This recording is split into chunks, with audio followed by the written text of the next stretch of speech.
Hey guys, this is Michael. I'm your host of Craft Beer Storm, also founder and brewer at Brewing Company in glorious Portsmouth, New Hampshire. Today we are looking at another aspect of beer. What are we doing to help the actual brewers, the smaller brewers, with obtaining grain, obtaining packaging? How can we help them with their costs? So it takes some of the pressure off of them. So we have Matt Hopkins. He's from the Independent Brewers Alliance. It's pretty new, and they're just reaching out to smaller brewers around the country and forming co-ops where they can have a lot of purchasing power and get some stuff for them. So without further ado, let's get to it.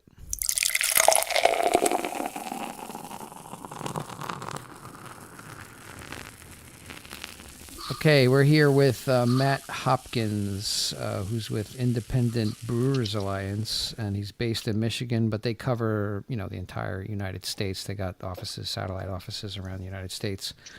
Hey, Matt, how you doing? I'm doing great, thanks. How are you? I'm okay. I'm fantastic. That's what we said in the beginning. Is like, how are you doing? I'm like, fantastic. Because if you say I'm not doing too well, then people don't ask you anymore, and then that's it.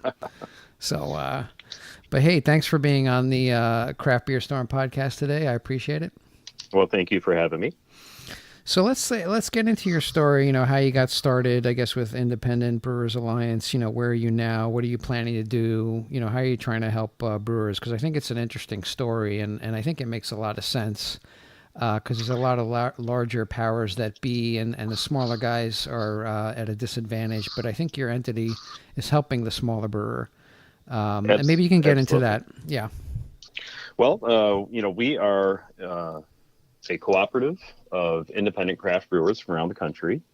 And, it's a brainchild of some craft beer producers in the Northeast. And they started talking to some people who were in the cooperative business and had some experience with how cooperatives can help the independent, smaller merchant compete with the larger ones.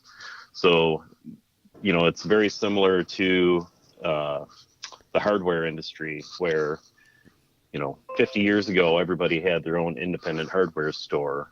And, along comes Lowe's and Home Depot, the big box stores who could muscle into every territory with lower prices.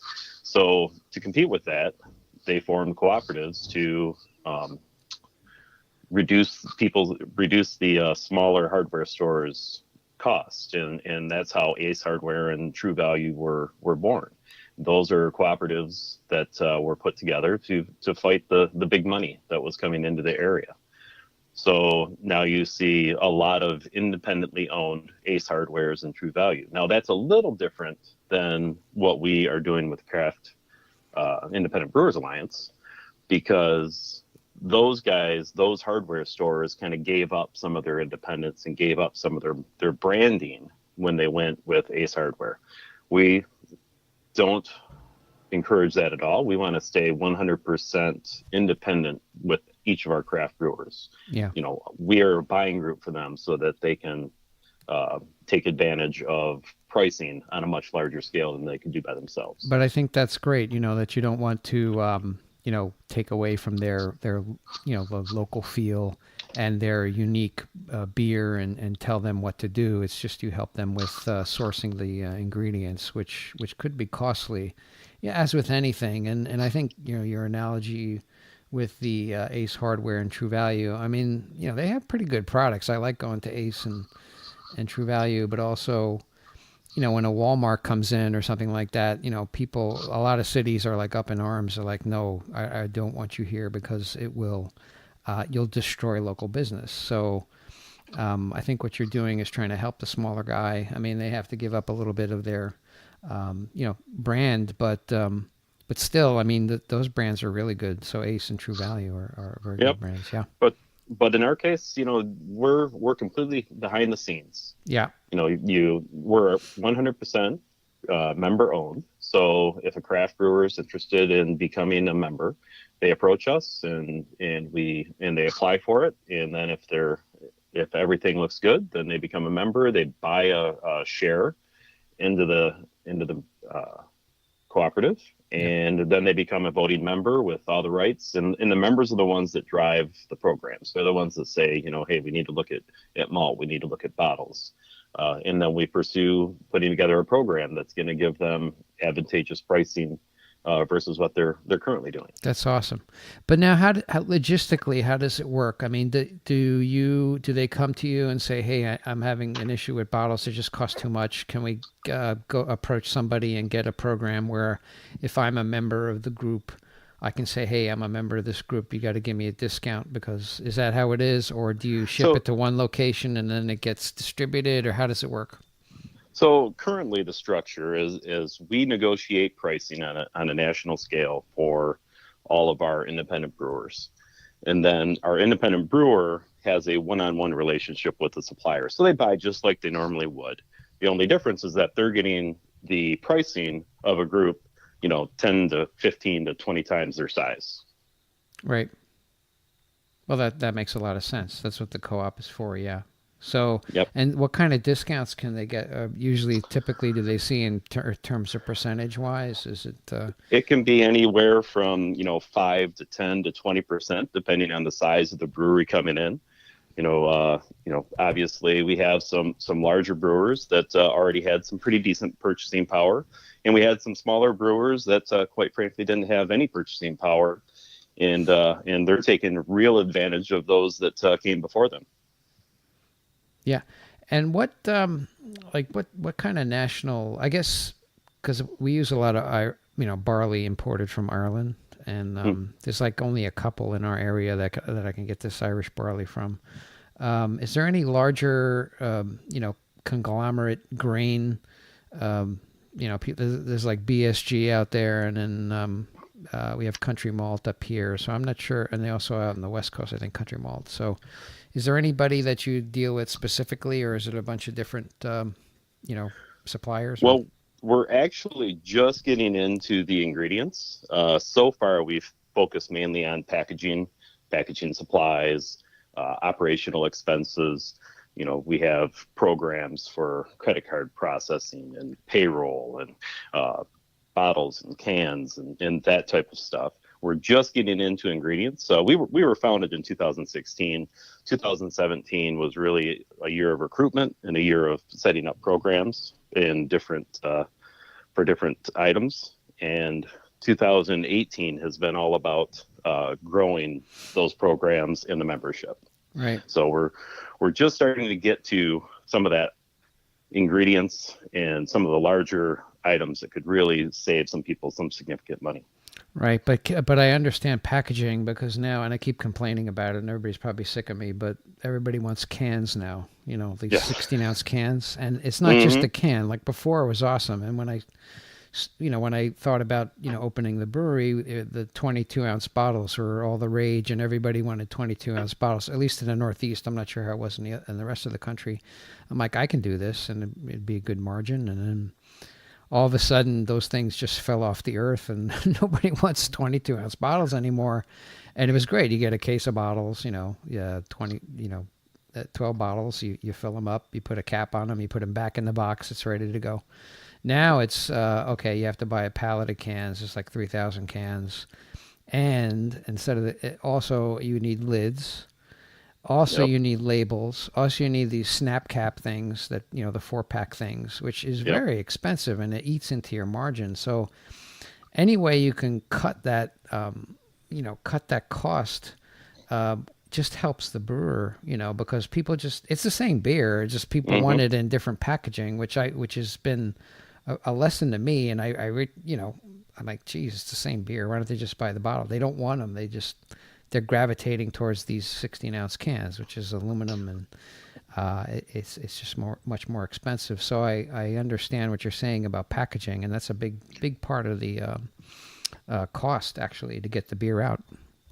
Well, and that's another thing that belonging to a cooperative helps with is think of all the time and money and effort that it is for you to go out and find cans and find pack text and find all those individual components where, when you belong to a buying group, that's being done for you. How about mobile canning units? Like, we're a small brewery. We developed our own. I mean, I built my own canning line out of, like Blickman guns, and it works, but it's very inefficient. But I'd love to have somebody just come in, and just can it for me. Is there anything in line for that, or have you explored, dealing with like an Ironheart or something like that to come in and help smaller breweries? Because a lot of these guys are suffering too. They come to me and they're like, "How are you canning? I don't understand it." I'm like, I had to build my own canning line because people want cans, and if I didn't do that, I couldn't sell anything. So, but it's still crazy inefficient. Yeah. Yeah, mobile canning is a great option for the smaller brewers. Currently, we aren't working with a mobile canner, but that's something that's in the future. Yeah, I think that's my 2 cents. If you want to put some, because it would just take a whole bunch of pressure off of us in terms of canning. We have to have like 5 guys. One sanitizes the cans, the other one fills them, the other one seams each one, and then another one has to wash it, and then another guy rolls the label on, and then put the snap cap lids on it. It's just a very inefficient process. Whereas if they can get somebody in and say, "Hey, yeah, I'm a member of this co-op. I need a discount for your services," and it'd be good for the mobile canning units too. They'd get a lot more exposure and maybe figure out how to get smaller units into these smaller breweries. There's these smaller systems. Like, I think Wild Goose has some smaller units, but like an Ironheart has a huge, like, they come with this huge like manufacturing line of canning, and it's just sprawling, and it can't fit into a lot of the smaller breweries. Whereas if they can maybe have a subsidiary or something like that, Ironheart, you listening? Maybe have like a subsidiary, to help the smaller brewers, help them out. That would be great. Now, I haven't talked with Ironheart yet, but when I do, I'll make sure I pass along your suggestions. Yeah, you should. I think they're trending that way because they came. I don't want to say anything about it. Let's forget about it. But it'd be great, to. But I think you have a limit now. You said in terms of barrels. Yes, currently we go from 2,500 barrels and up to join the alliance, and that's mainly because of some purchase minimums. And what we're trying to do is it needs to be a win-win for the supplier and for the member. So we try and put together programs that work for both. And currently, 2,500 tends to be where several price breaks are, and where it really makes sense to bring sizable brewers to the suppliers. Yeah. But that, I think and that's not a lot of beer. Like 2,500 barrels is not a crazy amount of beer. It is significant, compared to the smaller, like microbreweries or nano breweries. But I think you had a program that might be coming up for those guys.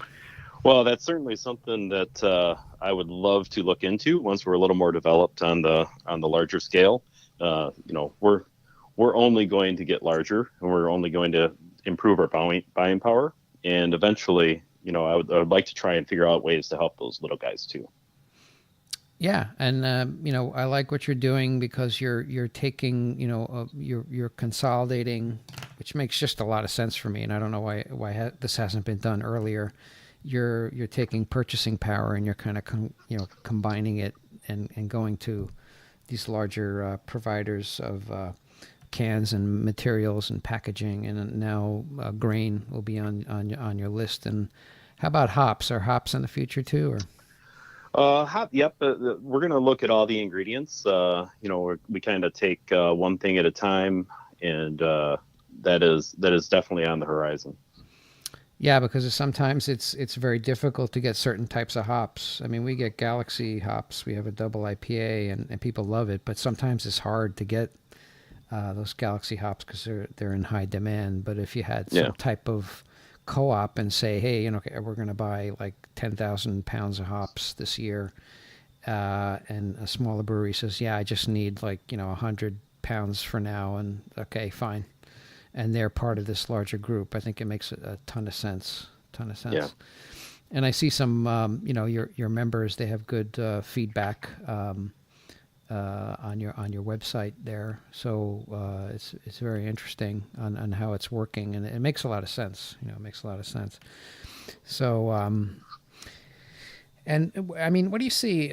I guess in craft beer today, I guess you deal with a lot of these smaller brewers. What do you see? Do they come to you with any challenges, or is it just kind of cost, or what do you see in terms of challenges for the Well, small craft for brewers? for the smaller brewers, it's all about cost, and then the time they have to spend working on, figuring out, just like we were talking about with the canning. I mean, you've got to do a lot of due diligence to figure out where you're gonna buy stuff from, and we take a lot of that legwork out of play for them. And all these guys have businesses that they're running, and they're extremely busy. I mean, I'm just amazed at how hardworking these brewers are, and Oh yeah, that's part of the number one reason people want to be involved in the co-op, is to take a lot of that pressure off. it is. It's a business. It's a business, and these guys want to focus on brewing their passion. And they're like, oh man, I gotta buy grain again. I have to get it, source it, and then the cost, and whereas if somebody else can kind of take that away from them, the burden, Hmm. that just frees them up to do more of their craft, and which is what they want to do, and they're passionate about, and they do work hard. These guys work very hard, and it's not easy to brew beer. It's not like you just add powder to water. It's just when I take people on tours and I show them the process. Okay, here's your, we have to heat the water up in here and transfer it to the mash tun, add the grain in, wait for like 2 hours, then transfer that in to the brew kettle and wash it, with more water, and then has to ferment for 10 days. And they're like, wow, how that takes a long time to do. I'm like, yeah. And it's not an easy day. And then that's not the end of it. You have to start transferring it out of a fermenter into a conditioning tank and dry hop it. Then you have to can it or keg it. So it's just a huge effort on the part of the brewers to get that product from grain to glass, I guess you can say. Yep. And they work their butts off, and I appreciate all these, especially the local brewers, and that's why I kind of started this podcast to kind of make local brewing or brewers aware, like make people aware of them, so that they can kind of support their communities and support their local brewer. Absolutely. Those local brewers are friends and family and neighbors. I mean, who wouldn't want to support them? Absolutely, in community, and they also use local products as well, and we use honey, we use maple syrup, and that supports other people. You have local restaurants that put their beer on tap, and if you do go into a restaurant and you don't see any craft beer, I keep telling this to people, or you see larger regional beer and you don't see any local beer, like hyper local, call the manager and say, what's going on? Why don't you have at least one of these guys on tap? Because you're supporting the community. So we're trying to push that as well. But a lot of the I mean, you were talking about the larger conglomerates, and I mean, what are your views on the larger, like say the InBevs and the larger Constellation brands and their influence on the industry, and how the smaller guys play into that? Do you have any opinion on that, or what do you see? Well, I mean, there's no doubt that it costs more to make the premium craft beer. I think we as consumers need to understand that they're not putting nearly as much money into their product as your local craft brewer is. The supplies cost more. They're using more of the supplies, more of the ingredients, more malt, more hops. So we need to make sure as consumers that that's who we're supporting. Yeah, I mean, that your local craft beer will cost more, but these guys are putting their heart, soul, labor, and materials into it, and they don't have the. Hopefully, your entity, the Independent Brewers Alliance, will help them with their cost, and maybe prices can come down a little bit, but still, it's a huge, manual effort on the Yes. local crap, and the beer is much better than large quantity, mass produced, watered down beer, and for like you can get a 24 pack of cans of large beer for whatever, $10, and the same $10 you just get a 4 pack of 16-ounce cans from a local brewery, but that local brew is 10 times better, and it's real beer. And, you know and the cost that went into that beer was significantly more than what went into the Bud Light or the large scale brewery operations beer. And there is a time and place for the larger beers. If you're at a ball game or at a picnic somewhere and you want to have a beer or a couple beers, that's okay. But still, there's your local aspect, and we're just trying to get people to make people aware of that, and that they even though it's a little bit more money, it's good, and you're going to enjoy it. You will enjoy your beer. Absolutely. But I guess the winding down, why do you think people should drink local craft beer? And what are your views on that? Well, I think one of the greatest trends we've had in the last 10 to 15 years has been buy local, and that's not just for craft beer. It's for everything. It's for your local retail shop in your downtown. It's for every mom and pop store around. You need to support the local independent stores, and the craft brewers are great examples. I mean, there's been such an explosion of craft brewers around the country. I mean, almost every city has at least one now. So explore it. I mean, explore the beer that's right in front of you that tastes great and helps support community. Yeah, and it used to be like that.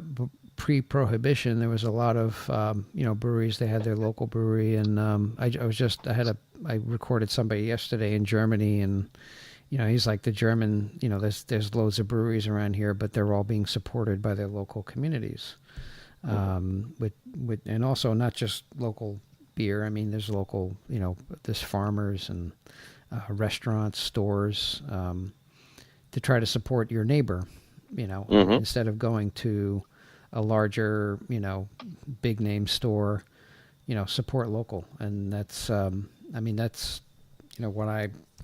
what I see, and I think it's translating, and you see it with these larger regional breweries. Actually, they're hurting. Yes, they're absolutely. hurting, and a lot of them folded. Recently. Mm-hmm. Well, the regional brewers, are getting it from both ends. They're, being pressed by the big beer who's, breaking into the craft market, and you've got the little local guy who is starting to develop a footprint and taking away some of their business. So those regional guys are really hurting at this point. Yeah. So, some of the regional breweries are making really good beer, Yes. Which I like, and I still, we still buy it. But then some of them are actually being taken over by the larger, larger entities, conglomerates, and they're and the beer is changing. I was kind of disappointed. I don't want to name beers, but there was a beer that I had that was really good, and based out of the Midwest near you. But I had it the other day again, and I was like, oh man, this beer changed. Like, what happened? And that was after they got taken over. So it's unfortunate.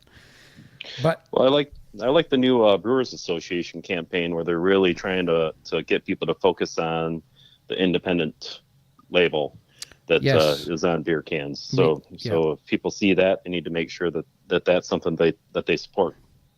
Right, it's an upside down bottle, and it's independent beer. I have it on our door in the front.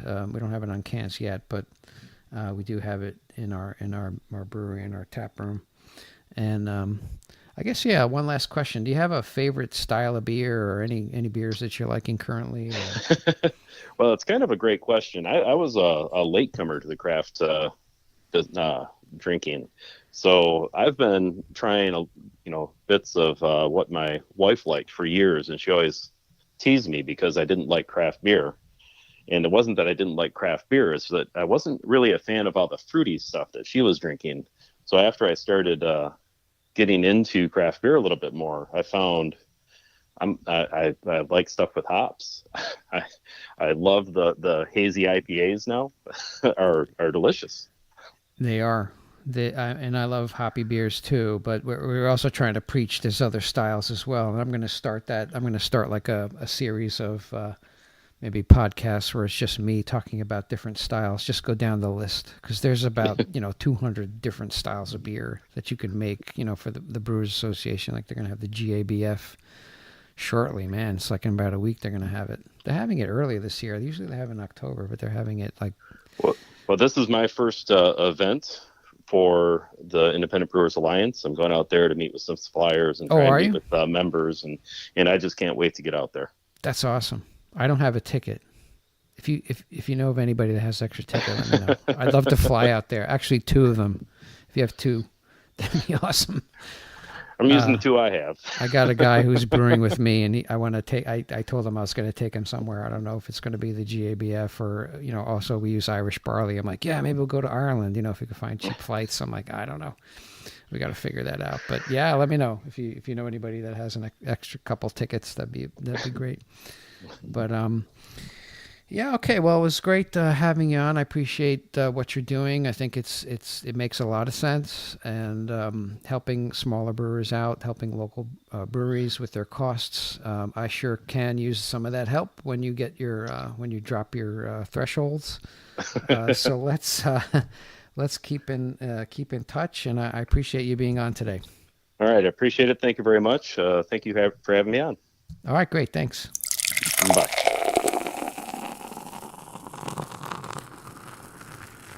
That was Matt Hopkins of the Independent Brewers Alliance. A lot of good knowledge there, and they're doing a lot of good stuff for smaller brewers. There's a lot of pressure in the United States from bigger conglomerates on the smaller brewers, and anything to help them out would be great, and helps the local brewer just focus on what they want to do, which is create great beer.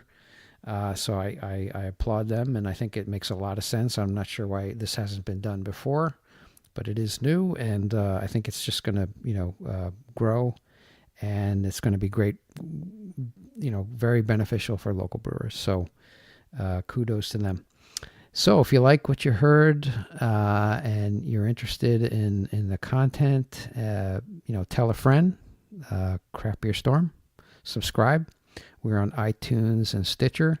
Also, it would help us tremendously if you can go on and leave a review on iTunes, or rate us on iTunes. That'd be fantastic. That just gets it gets us up on the list, and it gets us more noticed, and we can promote local craft beer and local products, which is awesome, and let people know that there is an alternative to mass-produced, watered-down beer, and that's local, delicious craft beer. So get out there, support your local brewery, and we'll talk to you next time.